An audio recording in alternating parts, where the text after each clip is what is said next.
ఇప్పుడు రామచంద్రుడికి హారతండి.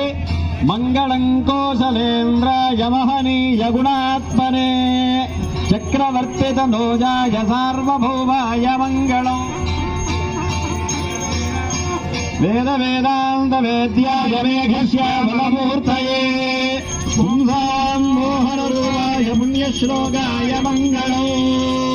కళ్యాణాద్భుతగాత్రాయ కామిలార్థప్రదాయినే శ్రీమద్వేంకటనాథాయ శ్రీనివాసాయ మంగళం.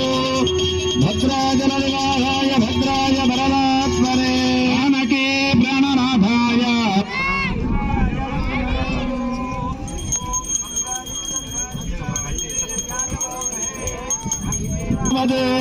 ఊర్ధ్వైవంజాః ఊర్జమేవావరుంధే చిత్రానక్షత్రం భవదే చిత్రం వా ఏతత్కర్మ యదశ్వమేధ సమృద్ధియే.